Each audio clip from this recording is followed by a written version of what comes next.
即便是再迟钝的人，应该也感觉到了这个世界已经到了崩溃的边缘，黄金疯狂暴涨，股市接连熔断。Australia's military command received an alert.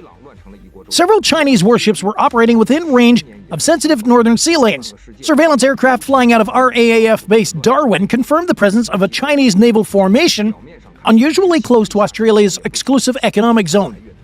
While foreign naval traffic in international waters isn't new, these ships weren't just passing by, they were maneuvering, and they were armed. What followed was a tense 48 hours. Chinese vessels, including a Type 052D destroyer and an electronic surveillance ship, remained near key maritime routes used by both military and civilian ships. Even more alarming, they appeared to be conducting coordinated operations. The Australian Navy, already on edge after months of rising tensions, immediately launched shadowing missions to track every movement. This wasn't the first time that Chinese ships appeared near Australian waters, but it was the closest, the boldest, and the most strategic in timing. The incident sent a ripple of unease across defense circles, not just in Canberra, but in Washington, London, and Tokyo. Why is China sailing so close to Australia now? And why with such confidence? Let's dive into exactly what happened, how far China went this time, and why this move could mark a turning point in the Indo-Pacific. The situation unfolded quickly. On March 3rd, multiple radar and satellite signatures showed a coordinated movement of 6 Chinese naval vessels operating in international waters, but unusually close to Australia's north.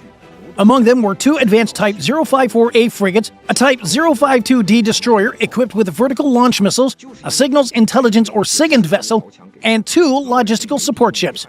What made this patrol different wasn't just the proximity, it was the behavior. The ships slowed to formation speed, spread out in a deliberate pincer shape, and began transmitting coded bursts, believed to be testing regional electronic warfare channels.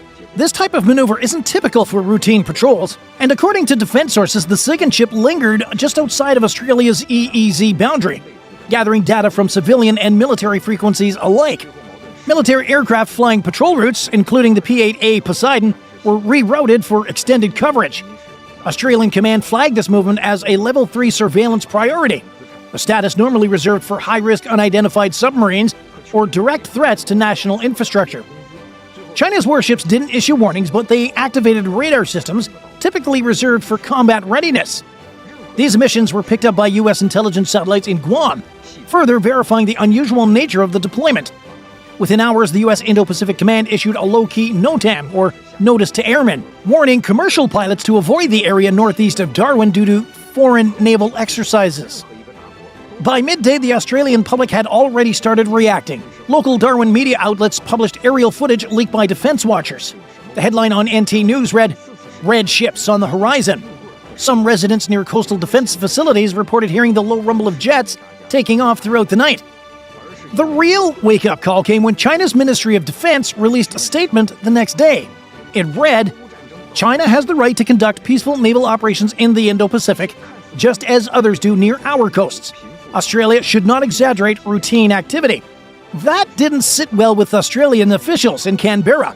For Australia, this is not just a close call sail-by, it's a demonstration of reach, coordination, and intent. Experts at the Australian Strategic Policy Institute warned that this was not a one-off, it was a test of tolerance and timing. As the Chinese fleet moved eastward towards waters near the Solomon Islands, many in Australia began asking, what's the next move, and will the Chinese ships be back, closer and bolder than before? Do you think China is just testing waters, or are they preparing for something bigger? Let us know what you think in the comments. Australia's military wasted no time. Within hours of confirming the Chinese fleet's position, 2 RAAF P-8A Poseidon aircraft were airborne from Darwin, flying wide arcs over the northern coast. Their mission?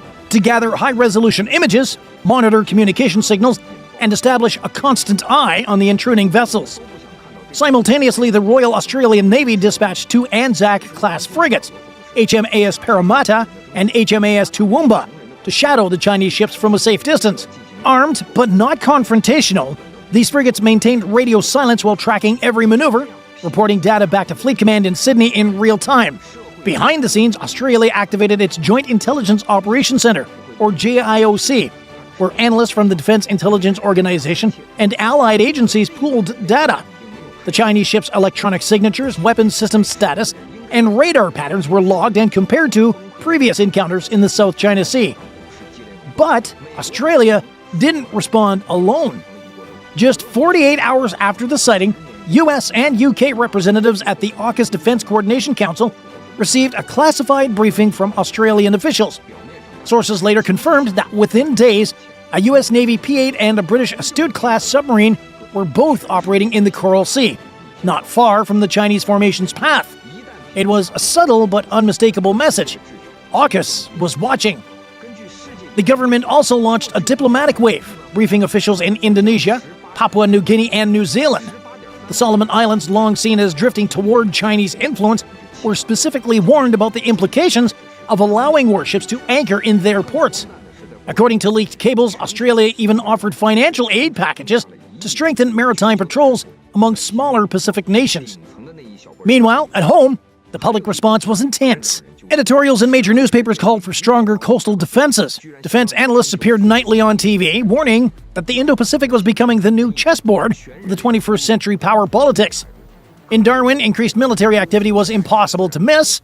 More flights, more patrols, more soldiers. Interestingly, Australia's approach avoided direct confrontation. There were no aggressive radio challenges or close passes. Instead, the strategy was built on calm, layered deterrence. Observe, respond, prepare without escalating. But make no mistake, the message was clear.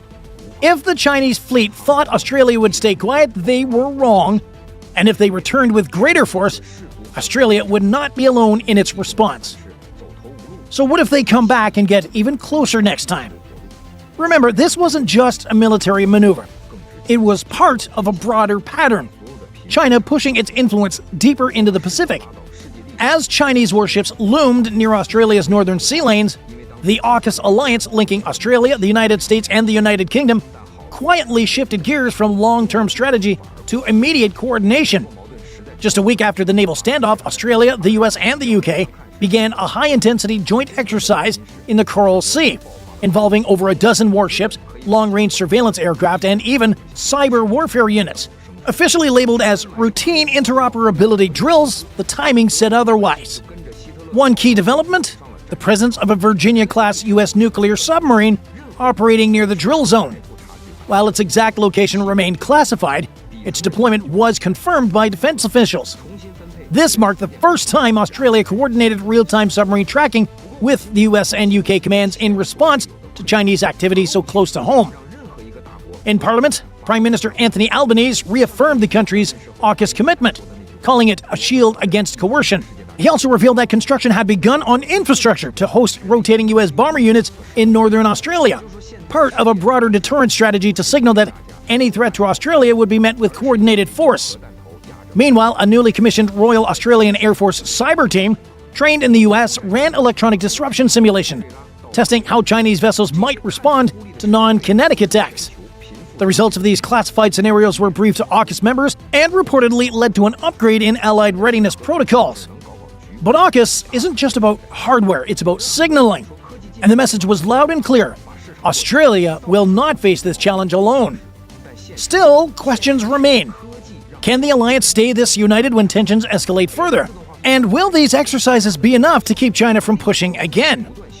The drills in the Coral Sea may be only the beginning, because the real challenge might still be on the horizon. The March 2025 naval incident may have ended without conflict, but it marked the beginning of a new, more dangerous phase in the Indo-Pacific.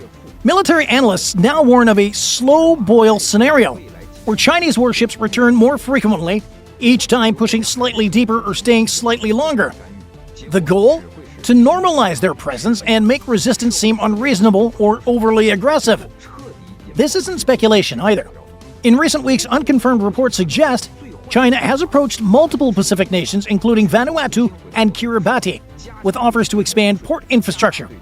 Australia, aware of the risks, is racing to respond. In early April, the government approved a fast-track funding package to modernize northern radar arrays and build rapid deployment airstrips in Queensland. The defense minister also announced plans to double the number of long-range surveillance drones by 2026. Consider this. A Chinese destroyer locks its fire control radar onto an Australian reconnaissance plane. Mistakenly or deliberately, it doesn't matter. Or a low-flying drone from Australia crosses too close to a Chinese ship conducting exercises. In either case, escalation can happen in seconds.